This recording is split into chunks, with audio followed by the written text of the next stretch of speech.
శ్రీగణేశాయ నమః. శ్రీ సరస్వత్యై నమః.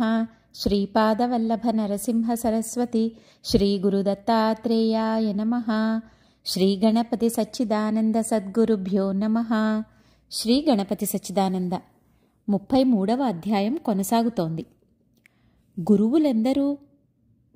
ఈ మాటకు ముని నిజంగా బిత్తరపోయాడు. గురుదేవా, వెళ్ళిపోతాను, కానీ నేనేం చెయ్యాలో ఒక్క మాట చెప్పి అనుగ్రహించండి అన్నాడు నిస్త్రాణగా. ఒక గురుదేవుడు చెప్పిన మాటకు ఆ గతి పట్టింది. ఇక ఈ గురుదేవుడికి కూడా పట్టాలి. చాలు చాలు. గురుదేవా, నా తప్పు గ్రహించాను. ఇక మళ్ళీ జన్మలో ఆ తప్పు చెయ్యను. ఏమిటి నీకు తెలిసింది? మహాత్ములను అవమానించదల్చటమే తప్పని. అక్కడిదాకా ఎందుకు? మీ గురుదేవుడు మీకు చెప్పిందేమిటి? తను చెప్పేదాకా లోక కళ్యాణ ప్రయత్నం వద్దన్నారు. అంతేనా? తీర్థయాత్రల మాట ఏమన్నారు? అది కూడా వద్దన్నారు. ఎందువల్ల? అది నాకు అర్థం కాలేదు. ఇప్పుడు కూడా అర్థం కాలేదా? కొందరు గురువులకు శిష్యవాత్సల్యం మరీ ఎక్కువ. నువ్వు అనర్హుడవని తెలిసి కూడా మాట దాటవులే అనే విశ్వాసంతో నీకు శిఖరాగ్ర దీక్షలు ఇచ్చారు. గుహ దాటి బయటకు వెళితే నువ్వు లోకానికి ధూమకేతువు అని ఆయనకు తెలుసు. అందుకే ఆ నిబంధన చేశారు. కానీ ఆయన శరీరం చాలించగానే ఆ శవం మీదే కాలు వేసి ఇలా రచ్చకెక్కుతావని పాపం ఆయన ఊహించలేదు. కాలభైరవా, కాలభైరవా, కరుణించు తండ్రి, కరుణించు. గురుదేవా, నాకు నిష్కృతి ఉపదేశించండి. తెలియని వారికి ఉపదేశించవచ్చు. దేవా, ఈ దాసుడు అగ్నిలో దూకమన్నా దూకుతాడు. శాసించండి చాలు. మొదట మేము చేసిన శాసనం ఆచరిస్తే ఆ పైన మరో శాసనం ప్రసక్తి. నా వెనుకటి జీవితాన్ని ఇక్కడితో దహనం చేశాను గురుదేవా. వెనుకటి మాటలు నాకు వద్దు. ఇప్పుడు చెప్పండి. ఈ కంఠం నరికి తమ పాదాల దగ్గర పెట్టమంటారా? చెప్పండి. వెనుకటి జీవితంతో పాటు వెనుకటి గురువును కూడా దహనం చేశావా? కాలభైరవా, కాలభైరవా, శాంతం పాపం, శాంతం పాపం. నోటి వెంబడి కూత కూసేటప్పుడే జాగ్రత్త ఉండాలి. ఆ గురువులు చెప్పిన సాధన అప్పుడు అయిపోయింది. ఇప్పుడు ఈ గురువుల సాధన కొత్తగా మొదలు పెడదామని నా ఊహ. గురువులు ఇందరున్నారా? నాకు అర్థం కాలేదు గురుదేవా. ఒక్కడే ఒక్క గురువు ఉన్నాడు లోకమంతటికీ. ఎవరాయనా? కాలభైరవుడు. నా తండ్రి కాలభైరవుడా? నీ తండ్రి అంటున్నావు. ఆయన్ని నీవు గుర్తించగలవా? ఆయన మనోవాచామగోచరుడు. యతోవాచో నివర్తంతే అప్రాప్య మనసా సహా. బాగా బట్టి పట్టావు. ఇంకేం, గుర్తించే శ్రమ తప్పిపోయింది. హాయిగా. క్షమస్వ గురుదేవా, క్షమస్వ. నా తప్పు నాకు తెలియటం లేదు. తమస్సు తారులాగా పట్టి ఉన్న బుద్ధికి చిరువెన్నెలలాగా చల్లచల్లగా ఉన్న జ్ఞానజ్యోతి అంతుపట్టదు. అయినా మెల్లిగా ప్రయత్నించు. నువ్వు చెప్పావే, ఏమిటి? మనోవానో చానో ఏమిటది? మనోవాచామగోచరుడు. అబ్బా, నోరు కూడా తిరగటం లేదు. ఇంతకు ఆ మాట ఎవరు చెప్పారు? వేదమాత. ఎందుకు చెప్పింది? ఏమో. దాన్ని గురించి ఆలోచించటం మానేయమనటం కోసం వేదమాత ఆ మాట చెప్పిందా? అబ్బే, అది కాదు. అయితే మరి ఏమిటి? అంతుపట్టటం లేదు. ఎంతవరకు బుద్ధి ప్రసరిస్తుందో అంతవరకు ఆ కాలభైరవుని గురించి విచారించాలి. అలా విచారించగా విచారించగా ఆ విచారణకి ఆవల ఉన్న తత్వం దానంతట అదిగా స్ఫురిస్తుంది. ఆ విధానాన్ని సూచించటానికి వేదమాత అలా చెప్పింది. చిత్తం. కనుక ఇప్పుడు విచారించు. కాలభైరవుడంటే ఎవరు? ఈ ప్రక్రియ నాకు ఇంతకు ముందు తెలియనిది. తమరే మార్గం చూపాలి. బుద్ధి ప్రవేశపెట్టు. ముందు కాలభైరవుడు అనే పదానికి అర్థమేమిటి? నల్లగా ఉన్న భైరవుడు, నల్లగా భయంకరంగా ఉన్నవాడు. కాల, భైరవ అనే పదాలకు ఇంకేమీ అర్థాలు లేవా? కాలమంటే మామూలుగా సూర్యోదయ సూర్యాస్తమయాల వల్ల వచ్చే కాలమని కూడా ఉంది. కానీ అది ఇక్కడ అన్వయిస్తుందా? మంచిది. అన్వయించకపోతే పదం ఎందుకు ప్రయోగిస్తారు గురువులు? అయినా అన్వయిస్తుందో లేదో ఆలోచించు. ఏకాగ్రంగా ఆలోచించు. నిస్వార్థంగా ఆలోచించు. ఆ ఆలోచనే తపస్సు.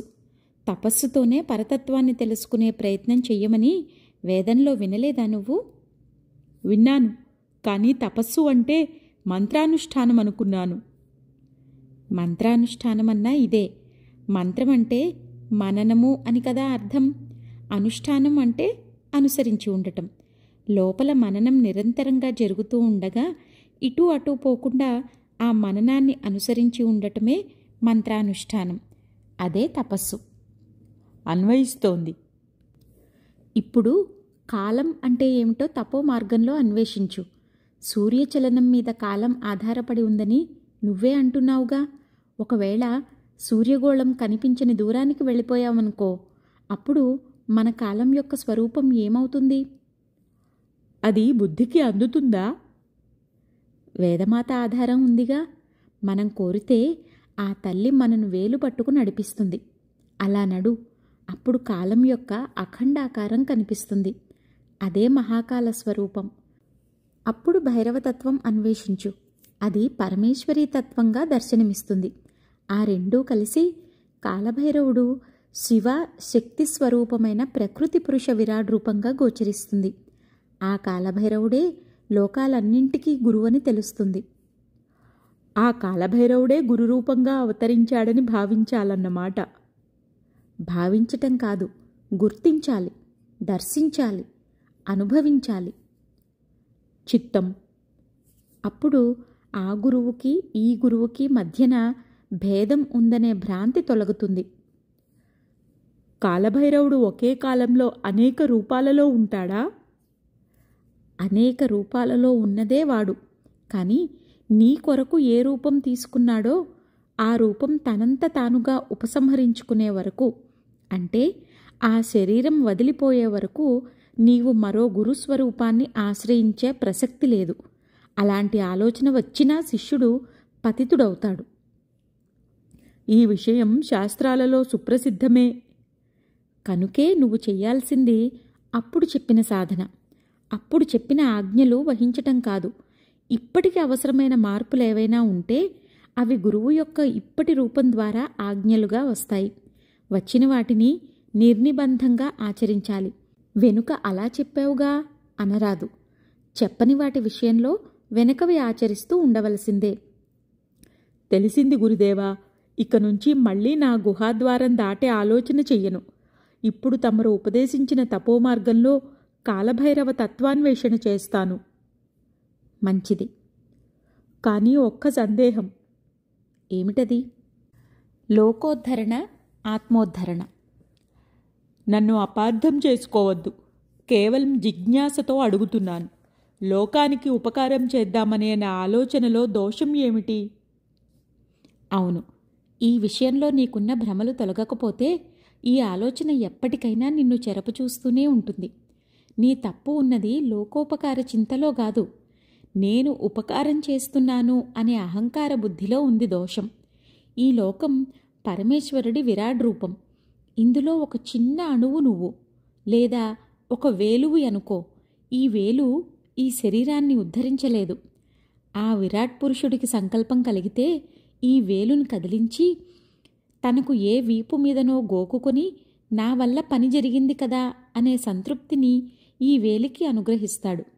కనుక నిజానికి విరాట్ పురుషుడి దురదను తీర్చేది ఆయన సంకల్పశక్తి గాని ఈ వేలి శక్తి కాదు.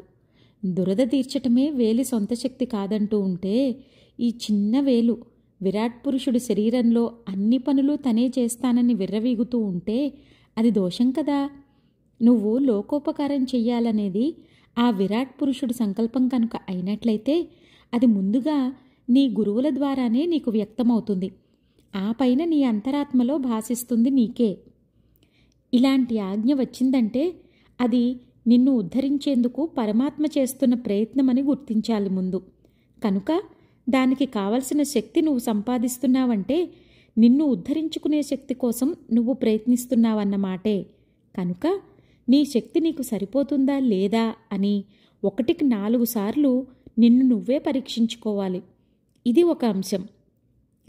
కాలభైరవుడు నిన్ను అనుగ్రహించాలని సంకల్పిస్తున్నాడంటే ఆ పని వల్ల ఆయనకేమిటి లాభం? ఏమీ లేదు. అవ్యాజమైన అనంతమైన కరుణ వల్ల ఆ సంకల్పం చేస్తున్నాడాయన. అందువల్ల నువ్వొక జీవికి సహాయం చేయగల అర్హత సంపాదించాలంటే ఆ కాలభైరవ స్వామికి ఉన్న అవ్యాజ నిష్కల్మష అనంత కరుణ నీకు కూడా హృదయంలో దానంతట అది పుట్టాలి. అలాంటి కరుణ కేవల సత్వగుణం వల్ల మాత్రమే పుడుతుంది. ఇతర కరుణలన్నీ రజస్సుతో తమస్సుతో మిశ్రం పొంది ఉంటాయి. నీ కరుణ శుద్ధ సాత్విక కరుణ అవునా కాదా అని నీవే పరీక్షించుకోవాలి. ఇది రెండవ అంశం. ఇక మన వల్ల ఏ రకమైన పని కావాలని కాలభైరవుడు కోరుకుంటున్నాడో తెలియాలి. అందరూ లోకాన పడి పీఠాధిపతులుగానో గురువులుగానో తిరగటం ఆయన సంకల్పం కాదు. హిమాలయ గుహలలో మీ గురువుల వలె శతాబ్దాల తరబడి శిలాసదృశంగా నిశ్చలంగా తపస్సమాధులు సాగించేవారు స్వార్థం కోసం తంటాలు పడేవారు కాదు. లోకానికి ఉపయోగపడనివారు కాదు. చేతకానివారు అంతకన్నా కాదు. లోకంలో తిరిగే గురువుల కన్నా తక్కువ వారు కూడా కాదు. వారు కూడా నీకంటే ఎక్కువే లోకక్షేమానికై తపన పడుతున్నారని గ్రహించటానికి కావలసిన బుద్ధి సూక్ష్మతను ఇకనైనా పెంచుకో. మనం ఏ రూపమైన పనిలో ఉపయోగపడాలన్నది లోకాలకు ప్రభువైన కాలభైరవుడి అధీనంలో ఉంది. ఆయన అభీష్టం గ్రహించి ఆ విధానంలో సేవ చెయ్యాలి. ఇది మూడవ అంశం. ఈ మూడంశాలు నువ్వు చూసుకుంటే సరిపోతే నీ దగ్గర దోషం లేదు.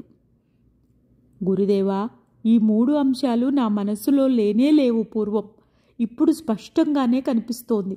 ఇందులో ఏ ఒక్క పరీక్ష నాకు నేను చేసుకోలేదు. చేసుకుంటే బావుండేది. చేసుకుంటే వచ్చే ఫలితం ఏమిటో ఇప్పుడే చూశాను గదా గురుదేవా. నా అంతట నేను చేసుకోకపోవటం వల్ల తమ దర్శనమైంది. ఆ విధంగా అదృష్టవంతుణ్ణే అనుకుంటున్నాను. కావచ్చు. కానీ గురుదేవా, లోకంలో గురువులంతా ఈ పరీక్షలు చేసుకునే కార్యరంగంలోకి దిగుతారా? అలా కాకపోతే ఎప్పుడో ఒకప్పుడు నీకు పట్టిన గతే పడుతుంది. అయినా ఇతరుల మాట మనకెందుకు? ఈ అవతారం మాత్రం ఆ పరీక్షలన్నీ చేసుకునే రంగంలోకి దిగింది. అవతారమా? ఎవరి అవతారం గురుదేవా? కాలభైరవుడి అవతారం కావచ్చు. అది నువ్వే నిర్ణయించుకో. తరువాత ముందు అసలు విషయం విను. ఆత్మ పరీక్ష. మా అమ్మగారు ఈ అవతారానికి గురువు. ఆ తల్లి దీక్ష ఇచ్చినాక ఆమె ఆజ్ఞగా ఒక పుష్కర కాలం సాధన సాగింది. అప్పుడు అతని పేరు సత్యనారాయణ. ఈ సాధనలో అంతర్భాగంగా చివరి 2 ఏళ్ల చిల్లర పరీక్షా స్థితిలో గడిచాయి అతనికి. అప్పుడు అతను కెసరే అనే పేటలో ఈ నగరంలోనే ఉండి ఈ పరీక్షలు జరుపుకోవటం జరిగింది. ఈ పరీక్షాకాలంలో అతని పేరు సత్యనారాయణ స్వామి. 1. రాబోయే కాలంలో తాను ప్రపంచ వ్యవహారాల్లో పడితే, కూరుకుపోతే, కొట్టుమిట్టాడుతూ ఉంటే తాను తన నిర్మలోపాసనలో నిశ్చలంగా నిలబడే ఉండగలడా లేడా అనేది మొదటి పరీక్ష. 2. తరువాత ధనాకర్షణ ఉన్నదా అనేది మరో ప్రధాన పరీక్ష. 3. అరిషడ్వర్గాల ఆకర్షణ ఉన్నదా అని మరో పరీక్ష. ఇవి 3. తన అంతరాత్మకు సంబంధించిన పరీక్షలలో ఇవి ఒక రకం. ఇది ప్రథమ పరీక్షా గుచ్ఛం. ఇక ద్వితీయ పరీక్షా గుచ్ఛం ఇలా సాగింది. 1. అసలు తనకు ఉన్న శక్తి చాలుతుందా అనేది ఒక పరీక్ష. 2. నిజానికి శక్తికి పరిమితి లేదు. ఆమె అఖండ స్వరూపం. పనులు నిజంగా నిర్వహించేది శక్తిమాత. ఆ శక్తిమాత సహాయం తనకు ఉన్నదా అని మరో పరీక్ష. ఈ 2 కలిసి ద్వితీయ పరీక్షాగుచ్ఛం. ప్రథమ పరీక్షాగుచ్ఛానికి ద్వితీయ పరీక్షాగుచ్ఛానికి లంకెగా మరొక పరీక్ష చేసుకున్నాడతను. భక్తికి లొంగి తన ఆచారం భ్రష్టమవుతుందా అని. శక్తిమాత సహాయం ఉంది కనుక ఈ పరీక్షలో నెగ్గాడు సత్యనారాయణ స్వామి. కానీ దీనిలో నుంచి మరో పరీక్ష పుట్టింది. ఒకప్పుడు ఒక భక్తురాలు నైవేద్యం కాకుండానే ప్రసాదం తినమని బలవంత పెట్టింది. అప్పుడు ఆ ప్రసాదం సుగంధరాజ పుష్పాలుగా మారిపోయింది. ఇందులో సత్యనారాయణ స్వామి సంకల్పం లేదు. కేవలం శక్తిమాత ఆ విధంగా సహాయం చేసి ఆచారం రక్షించింది.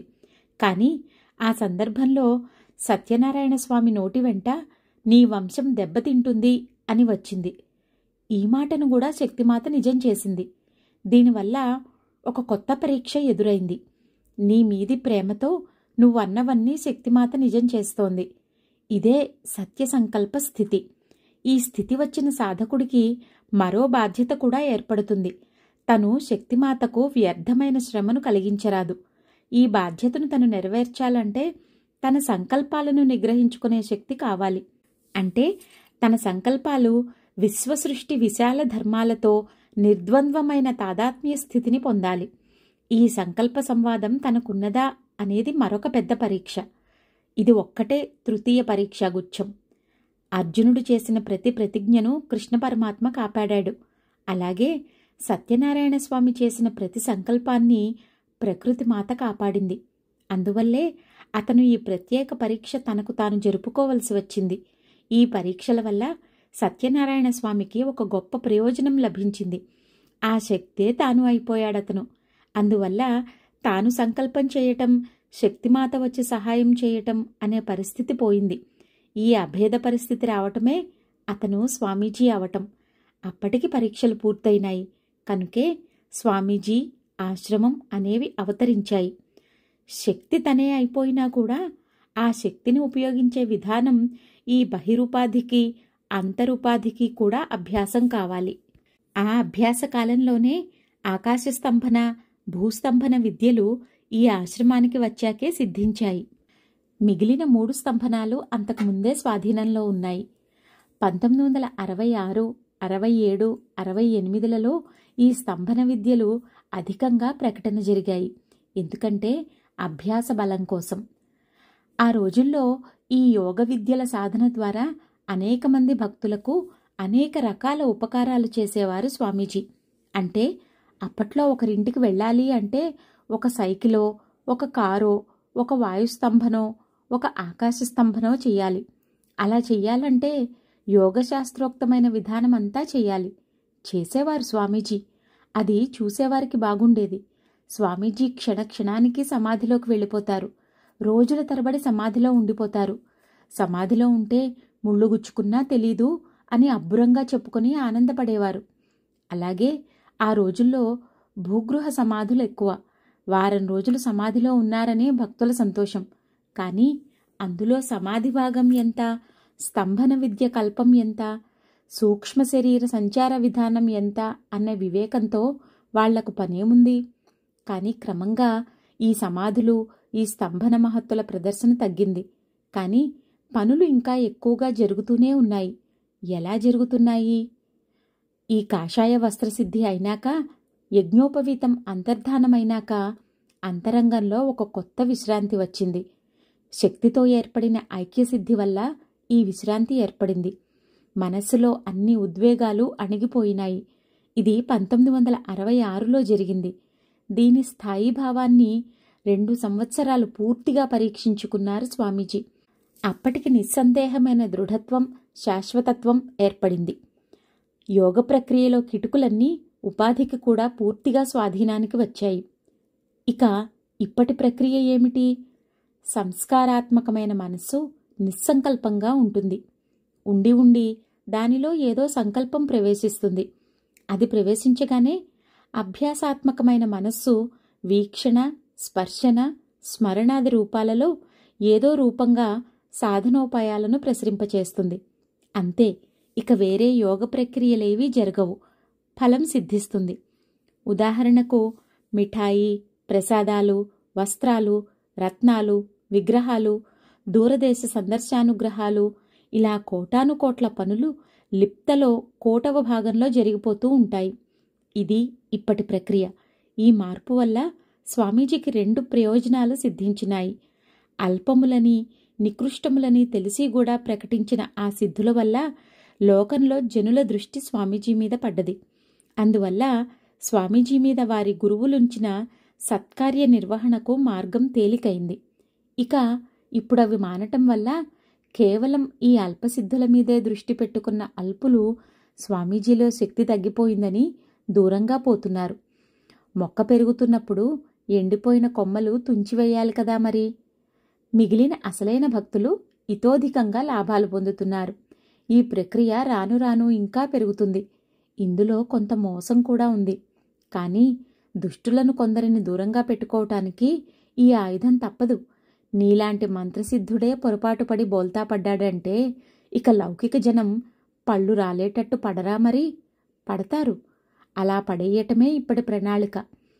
ఎవరికి ఈ అవతారం వల్ల ప్రయోజనం కలగవలసి ఉందో వారికి మాత్రమే సమ్యక్ దర్శనం అనుగ్రహింపబడుతూ ఉంటుంది. ఈ ప్రణాళికలో ఒక భాగమే కోపం. ఈ అవతారంలో చచ్చినట్టు 10 మందిలో తిరిగి పని చెయ్యవలసిందే. అది విరాట్ ప్రణాళికలో నిర్ణయం. అయితే ఏ పీఠ పరంపరాబలమూ లేని ఈ లేత కుర్రవాణ్ణి ఎవరు లెక్క చేస్తారు? అంతరంగంలో పొంగిపొరలుతున్న ప్రేమభావాన్ని ఉన్నదున్నట్టుగా ప్రదర్శిస్తే అందరూ నెత్తికెక్కి తొక్కుతారు. పోనీ దాన్ని సహించుకోవచ్చు. ఎదురుగా ఉన్న అమృత భాండాన్ని చూస్తూ చూస్తూనే కాలదన్నుకుంటారు. దాన్ని సహించుకోవచ్చు. బంగారు గుడ్లు పెడుతోంది గదా అని బాతును కోసి చూస్తారు. ఇది కలికాలంలో జనం లక్షణం. ఇంకెలా వీళ్లకు ఉపకారం చేసేది? అందుకనే కోపాన్ని కవచంగా వేసుకోమని చెప్పాడు మా నాయన గణపతి. ఎలాగా దాన్ని చేపట్టాం గదా అని కొంతమంది అర్హులైన జీవుల విషయంలో వారి పాపాలను తన రౌద్ర శక్తి చేత దహించే విధానం ఒకటి ప్రవేశపెట్టారు స్వామీజీ. ఇది క్రమంగా బయటపడింది. అలా బయటపడటానికి ఒక సన్నివేశం జరిగింది. మైసూరు పత్రిక నారాయణరావు అని ఒక భక్తుడు ఉండేవాడు. ఆయన హోమానికి వస్తున్న రోజుల్లో ఒక రోజున కెసరేలో ఉండగా ఇంకాసేపటిలో పూర్ణాహుతి అవుతుందనగా స్వామీజీకి ఉగ్ర నరసింహావతారం వచ్చింది. ఒళ్ళు తెలియని ఆ ఉగ్రంలో పూజా సామగ్రితో సహా అన్నీ చిందరవందర చేసి దొరికిన ప్రతి వస్తువు విసిరేసి వచ్చిన భక్తులందర్నీ బాధసాగారు స్వామీజీ. దాంతో భక్తులంతా పారిపోయారు. ఈలోగా స్వామీజీ లోపలి గదిలోకి వెళ్లి తలుపులు బిగించేసుకున్నారు. కొద్దిసేపు ఈ కిటికీలో నుంచి చూడగా అందరూ వెళ్ళిపోయారు గాని నారాయణరావు వెళ్లలేదు. ఎంత బిక్కుబిక్కుమంటున్నా మొండిగా అలా నిలబడిపోయి ఉన్నాడు. పెద్దవాడు అలా పట్టుదలగా నిలబడ్డాడని ఆయన మీద జాలి కలిగింది. ఉగ్రత్వం స్వీకరించిన పని కూడా అయిపోయింది. అప్పుడు గది తలుపు ఓరవాకిలిగా తీసి నారాయణరావును దగ్గరకు పిలిచి ఇలా చెప్పారు స్వామీజీ. చూడు, ఇప్పుడు లంగా వేసుకున్న చిన్నపిల్ల ఒకతే వస్తుంది ఇక్కడికి. దాని తల్లికి ఎలా ఉంది అని అడుగు. ప్రమాదంగా ఉందని చెబుతుంది. వెంటనే విభూతి పొట్లం ఇచ్చి తల్లి ఒంటికి రాయమని చెప్పి పొట్లం ఇచ్చేయి, నన్ను మాత్రం పిలవకు అని ఆయనకు ఒక విభూతి పొట్లం ఇచ్చారు స్వామీజీ. సరిగా అలానే జరిగింది. ఆ పిల్ల వెళ్ళిపోయాక మళ్లీ నారాయణరావుని పిలిచారు స్వామీజీ. నారాయణరావు, ఈ మాటు ఒక చిన్నపిల్లవాడిని వెంట పెట్టుకుని ఒక తల్లి వస్తోంది. వాడి జేబులో ఒక చీటీ ఉంది. అది ఒక వామాచారుడు రాసి ఇచ్చిన యంత్రం. ఆ చీటీ నువ్వు అడిగి పుచ్చేసుకుని ఈ విభూతి పొట్లం వాళ్ళకిచ్చెయ్యి అన్నారు స్వామీజీ. ఇది కూడా సరిగా అలాగే జరిగింది. ఆ తరువాత ప్రశాంతంగా పూర్ణాహుతి పూర్తి చేశారు స్వామీజీ. దానికి ఏకైక సభికుడు నారాయణరావే. ఈయన పత్రిక మనిషేమో ఆ తరువాత ఆ ప్రసాదం పుచ్చుకున్న వాళ్ల కథలు పరిశోధించి ఇక్కడ స్వామీజీ ఉగ్రంగా ఉన్న సమయంలో అక్కడ వాళ్ల తాలూకు వాళ్లు ఘోర ప్రమాద స్థితిలో ఉన్నారని, ఈ విభూతి ప్రసాదం కేవలం తృప్తి కోసం పంపినవే తప్ప అవి అక్కడికి చేరకముందే ఈ ఉగ్రత్వ రూపంలో ఆ దుష్కర్మను స్వామీజీ అనుభవించేసి అక్కడ వాళ్లకు మేలు చేశారని కనిపెట్టేశాడు. ఆ మాటే ప్రచారం చేయసాగాడు. దాంతో కొందరు కావాలని స్వామీజీకి కోపం రేపే పనులు చేయసాగారు. ఇదిలా ఉండగా ఒకప్పుడు ఒక ఇల్లాలు యవ్వన మదంలో అత్తను ఎదిరించింది. ఆ నేరం స్వామీజీ ముందరికి వచ్చింది. అభ్యాస వేగంతో వచ్చిన రౌద్రం ఎక్కువగా ఉన్నదని గ్రహించి వెంటనే ఒక చెట్టుకేసి తిరిగారు స్వామీజీ. ఆ చెట్టు అంతకుముందే ఒక కామినీ పిశాచానికి ఆశ్రయం ఇస్తోంది. ఆ రెంటినీ దగ్ధం చేస్తే ఆ దుష్ట పిశాచానికి దానికి ఆశ్రయం ఇచ్చే దుస్సంస్కారం గల చెట్టుకి నిష్కృతి అయిపోతుందని అలా చేశారు స్వామీజీ. క్షణాలలో ఆ చెట్టు కొమ్మలు పెళపెళా విరిగాయి. స్వామీజీ సంకల్పించినవి రెండూ సిద్ధించాయి. కాని ఆ కొమ్మల మీద 2 పక్షులు కొత్తగా గూడు కట్టుకున్నాయి. అవి మళ్లీ మరో చోట కట్టుకుంటాయి. పెద్ద నష్టం లేదు. కాని ఈ జీవులిద్దరినీ ఉద్ధరించే యత్నంలో మరో 2 జీవులకు అధిక శ్రమ ఎందుకు కలిగించాలని విచారం బయలుదేరింది స్వామీజీకి. పై 2 కారణాలు కలిసి వచ్చాయి. ఇక ఈ కోప విధానంలో పాపాలు దహించటం తగ్గించాలని సంకల్పించారు స్వామీజీ. కొంతమంది ప్రత్యేక జీవుల విషయంలో ఇది ఎప్పటికీ సాగుతూనే ఉంటుంది. ఇప్పుడు చెబుతున్నది సామాన్య విధానం గురించి. ఈ రోజుల్లోనే ఈశ్వరుడు కనిపించి తను భూమిలో కూరుకుపోయి ఉన్నానని, తనను తెచ్చి ఆశ్రమంలో స్థాపించి ఇక పూజాది విధానాలను విస్తరించి తద్వారా ప్రజలకు పాపనాశనం చేయించమని ప్రబోధించసాగాడు. ఫలితంగా ఆశ్రమంలో సత్యానందేశ్వర మహాశివలింగం ప్రవేశించింది. అప్పటి నుంచే అక్కడక్కడ భూమిలో కొన్ని అపూర్వ దేవతామూర్తులు దొరకసాగాయి. కొన్నింటిని కొందరు తెచ్చి సమర్పించసాగారు. దానాదీనా స్వామీజీకి దేవతార్చన పీఠం పెరిగింది. అర్చన విధానాలు పెరిగినాయి. వచ్చే ప్రజలకు కూడా పూజలు చేసుకునేందుకు, చేయించుకునేందుకు వీలు పెరిగింది. వాళ్ళెంత శ్రమ చేస్తారో, ఎంత నిశ్చలంగా చేస్తారో వాళ్ళకి అంత మాత్రమే ఫలితం వస్తోంది. ఈ అభ్యాసం వాళ్ల చేత ఈ జన్మకు కాకపోయినా పై జన్మకైనా చేయించాల్సిందే, తప్పదు. ఇప్పుడే మొదలవుతోంది. స్వామీజీకి కోపం తగ్గిందని, లోకానుభవం వల్ల నాజూకు పెరిగిందని కొందరు సంతోషిస్తున్నారు. సంతోషించని. కోపం ప్రసక్తి వచ్చింది కనుక మరో విషయం చెప్పుకుందాం. స్వామీజీకి వెర్రి కోపం ఉండే రోజుల్లో, మండిపడే రోజుల్లో అన్ని జంతువులు, అన్ని ప్రాణులు బెల్లం చుట్టూ ఈగల్లాగా ఆయన చుట్టూ మూగేవి. ఆవులు, లేళ్లు, కుక్కలు, పిల్లులు, కుందేళ్లు, ముంగిసలు, పాములు, నెమళ్ళు, మేకలు, కోతులు, పావురాలు, చిలకలు, కాకులు, పిచ్చుకలు, ఇలా ఎన్నని చెప్పేది.